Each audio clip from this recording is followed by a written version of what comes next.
A warm welcome to my beautiful family. Guys, thank you so much for joining me today. Spoken English course पहला दिन और आज मैं आपको ऐसी 10 टेक्निक्स देने वाली हूँ जो आपको एक मजबूत नींव रखने में हेल्प करेगी अपनी लैंग्वेज लर्निंग की, because you can not build a strong building on a weak foundation.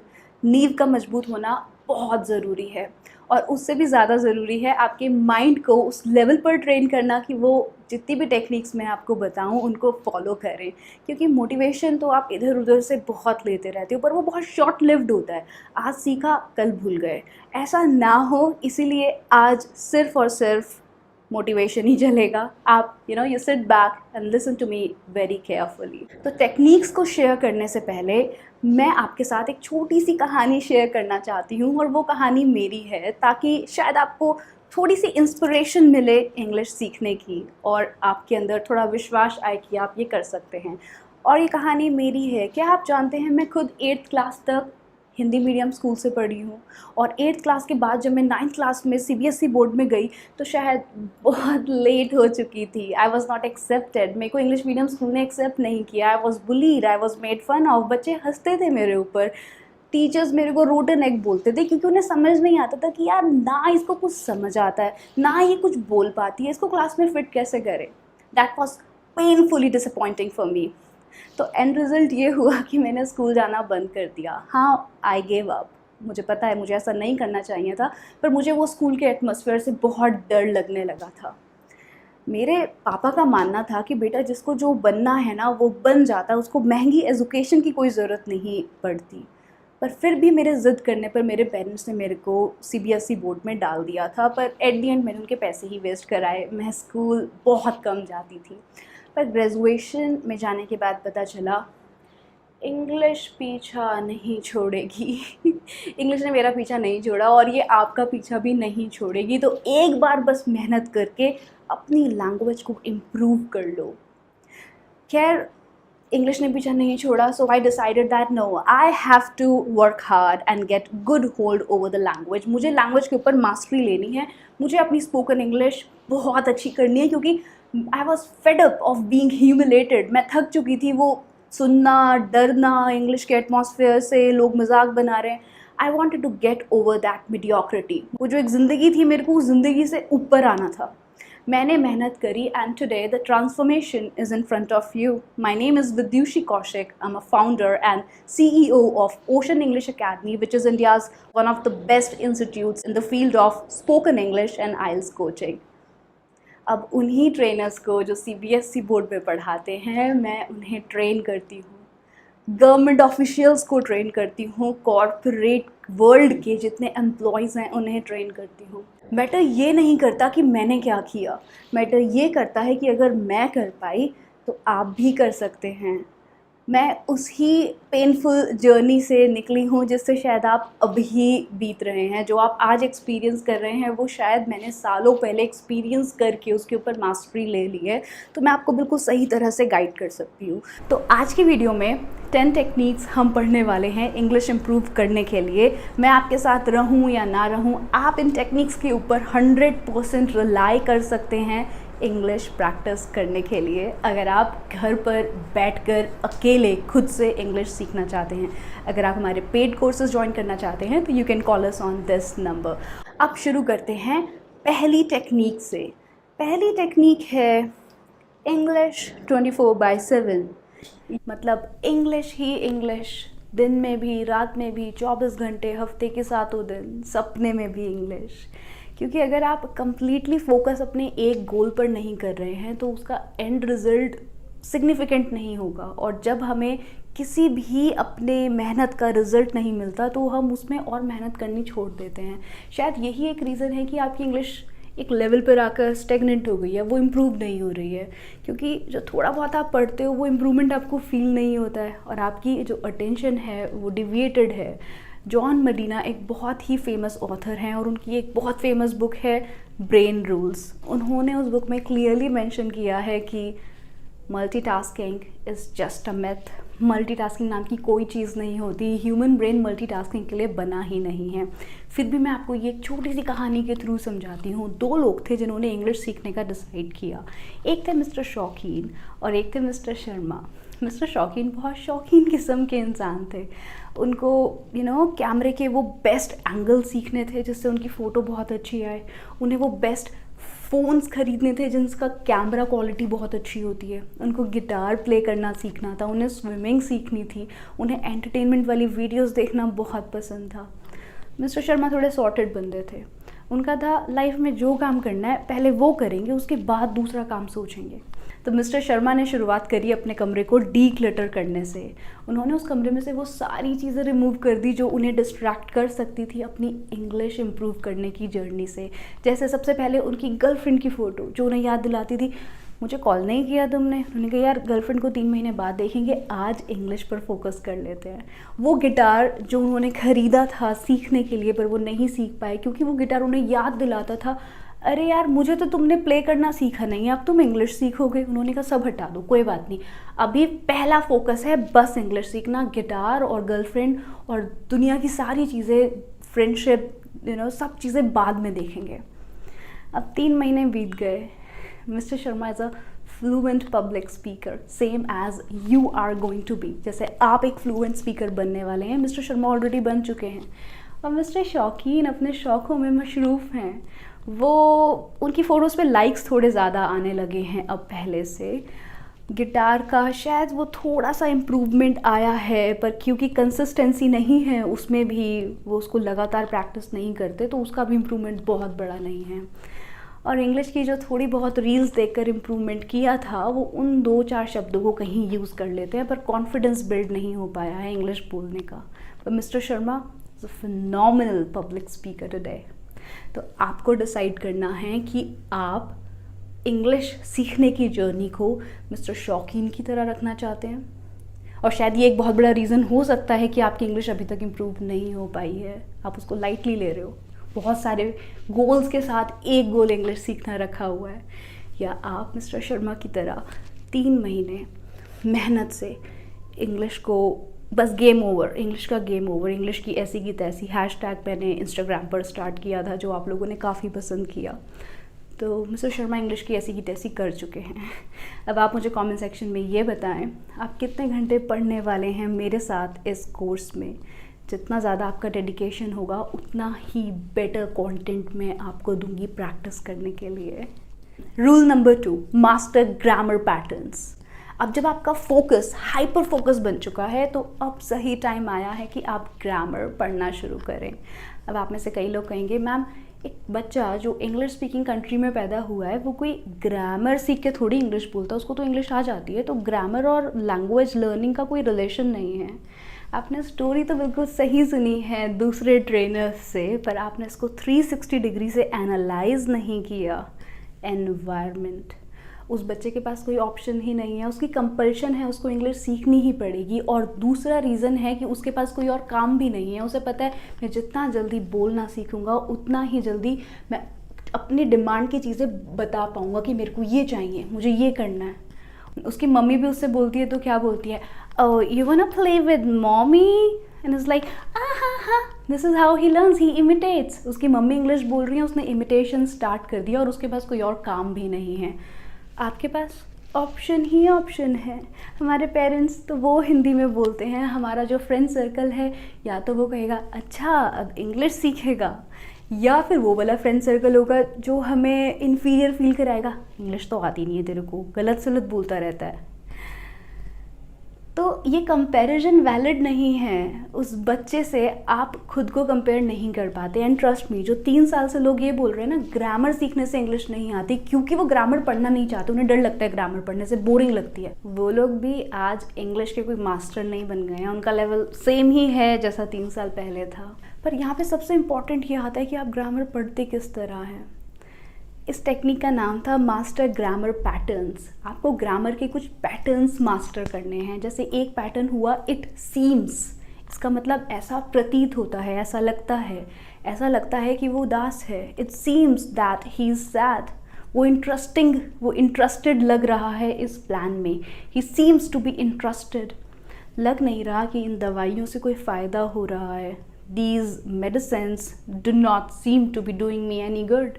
ये हम कोर्स में पढ़ेंगे। मैं आज आपको ग्रामर नहीं पढ़ाना चाहती, मैं बस आपको ये बता रही हूँ कि पैटर्न्स में डिवाइड करना है हमें ग्रामर को।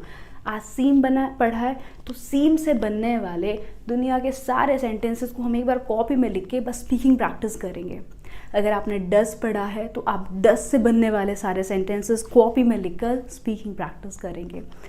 बिल्कुल बेसिक लेवल से अगर आप शुरू कर रहे हैं, आप कह रहे हैं मेरे को सेंटेंस बनाना नहीं आता, ठीक है, इज़एमआर सीखेंगे, इज़एमआर से सेंटेंस बनाना सीखेंगे और उसके बाद उसको धीरे धीरे स्पीकिंग प्रैक्टिस करेंगे।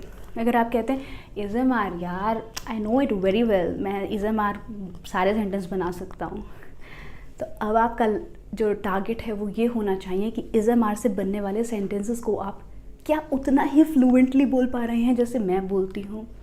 जैसे मैं थक चुकी हूँ कॉल्स आंसर कर करके, I am sick and tired of taking calls.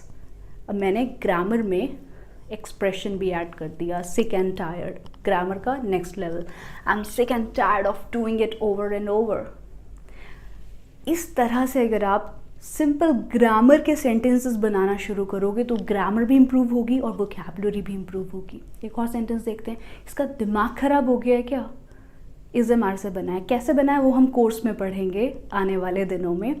आज बस ये बताओ कि आप इसको ट्रांसलेट कर पा रहे हो, उसका दिमाग ख़राब हो गया है क्या? अब काफ़ी सारे लोगों ने शायद सेंटेंस बनाया हो, is he mad. Basic level पर ठीक है, बोलने का तरीका होना चाहिए, is he mad, is he mad. Mad पे स्ट्रेस आएगा। और अगर आप इंटरमीडिएट लेवल पर हैं तो मैं आपसे उम्मीद करती हूँ कि आप इसको थोड़ा सा एडवांस तरीके से बोलें, like is he out of his mind, is he out of his mind, क्या तुम्हारा दिमाग ख़राब हो गया, are you out of your mind. ये सेंटेंसेस बोलने के लिए न्यूज़पेपर पढ़ने की कोई ज़रूरत नहीं है। कुछ इंग्लिश के एक्सप्रेशंस और ग्रामर का एक परफेक्ट कॉम्बिनेशन। तो आप जिस भी लेवल से शुरू कर रहे हैं मेरे साथ ग्रामर पढ़ें। उस ग्रामर की वीडियो में जो भी आपको सेंटेंसेस सिखाए हैं उनको अपनी नोटबुक में लिखकर बार बार इमिटेशन करें, प्रैक्टिस करें, repeat, listen and repeat, listen and repeat. अगर आपको अपने फ्रेंड को कॉल करके ये बोलना हो कि यार मैं आज नहीं आ पाऊँगा, कोई डिफ़िकल्ट वर्ड नहीं चाहिए, सिंपल ग्रामर का पैटर्न चाहिए। Will, I will not be able to. Pattern क्या है? Will not be able to, will not be able to, मैं ऐसा नहीं कर पाऊँगा, मैं आपकी हेल्प नहीं कर पाऊँगा। I am sorry, I will not be able to help you, I will not be able to come today, I will not be able to do that, I will not be able to help you with this project. इन sentences को इस खूबसूरती के साथ अगर आप बोलने लगो जैसे मैं बोल रही हूँ, तब शुरू करना न्यूज़पेपर और मैगजीन्स पढ़ना। पहले ग्रामर के साथ खेलना सीखो, ग्रामर के छोटे छोटे पैटर्न्स पढ़ो, सेंटेंसेस बनाना स्टार्ट करो। Third rule, learn conversational English. आप में से काफ़ी सारे लोग मेरे को मैसेजेस करते हैं कि मैम मेरी इंग्लिश वोकैबुलरी कैसे इम्प्रूव होगी, मुझे नए शब्द नहीं आते हैं, जब मैं इंग्लिश बोलता हूँ मेरे दिमाग में वर्ड्स नहीं होते हैं, आई फील मेंटली पैरालाइज्ड। अब आप ये समझें कि आपने जो मेरे को मैसेज टाइप किया है वो आपने ब्रोकन इंग्लिश में किया है, मतलब उसकी ग्रामर भी सही नहीं है, या आप उसको हिंदी में टाइप कर रहे हैं। तो आप एडवांस्ड वोकैबुलरी लर्न करके यूज़ कैसे करेंगे? लर्न करने के तो मैं टेक्निक्स आपको बता दूंगी, पर लर्न करने के बाद यूज़ कैसे करोगे? सेंटेंस तो अभी सही बन ही नहीं रहा है हमसे। तो सिंपल टेक्निक है, बहुत हाई एंड वोकैबुलरी वर्ड सीखने से पहले आप कॉन्वर्सेशनल इंग्लिश के ऊपर काम करें। शब्दों को कॉम्बिनेशन में पढ़ें दूसरे शब्दों के, या पूरा का पूरा रेडीमेड सेंटेंस ही सीख लें। जैसे अगर आपको बच्चे को बोलना है कि अरे अपनी बाजू की स्लीव्स ऊपर करो, so roll up your sleeves. गाड़ी का शीशा ऊपर करो, रोल अप द विंडो। शीशा नीचे कर लो, रोल डाउन द विंडो। या सॉरी मैंने आपको इतना लेट रिप्लाई किया, आप अपने क्लाइंट को मैसेज करते हैं तो कहें आई am sorry for the delayed response. या आप किसी को कहना चाहते हैं कि मैं आपके रिप्लाई का वेट कर रहा हूँ, I am waiting for your reply. Informal है, बिजनेस इंग्लिश में कहो I am eagerly looking forward to your favourable response. तो आपको ये डिसाइड करना है कि आप किस तरह की कॉन्वर्जेशंस रोज करते हैं। हाउस वाइफ हैं, पेरेंट्स टीचर मीटिंग में बात करनी होती है, गेट टुगेदर्स में बात करनी होती है, अपने फ्रेंड सर्कल से बात करनी होती है, वर्किंग प्रोफेशनल हैं, सेल्स टीम में हो, प्रोडक्ट सेल करना है, नेगोशिएट करना है, या कुछ टेक्निकल ट्रबल शूटिंग करनी है, उसमें कुछ ऐसे सेंटेंसेस हैं जो स्क्रिप्टेड हैं, जो ओवरली बार बार यूज़ होते हैं। तो आप फोकस वोकैबुलरी पर नहीं, इस बात पर करें कि मेरे को किस तरह की बातें करनी है, उन बातों की इंग्लिश जो आपके रीजनल लैंग्वेज में जो पेट सेंटेंसेस हैं जो आप हिंदी में बार बार बोलते हैं, उनको इंग्लिश में ट्रांसलेट करके एक डायरी मेंटेन करो। 3000 सेंटेंसेस लिख लो, दैट विल बी ऑल। वो 3000 सेंटेंसेस आपकी सारी रिक्वायरमेंट्स को पूरा करेंगे कि बेइज्जती नहीं होगी इंग्लिश के लिए। जब इंग्लिश में बात करनी होगी बेइज्जती नहीं होगी, ईजीली बात कर पाओगे। वो वाले शब्दों को याद करे बिना जिनको रिटेन करना, दिमाग में सेव करना ही बहुत मुश्किल है। Step 4, practice singing English songs. जब आप इंग्लिश सॉन्ग्स सुनते हैं और उनको गाते हैं सबटाइटल्स के साथ, तो आपके माउथ मसल्स ट्रेन होते हैं लैंग्वेज को एक नेचुरल तरीके से बोलने के लिए, क्योंकि अधिकतर गाने नेटिव स्पीकर्स के द्वारा गाए गए होते हैं। तो आप उनके साउंड्स को ईजीली समझ पाते हैं कि क्या शब्द कैसे प्रोनाउंस हुआ है।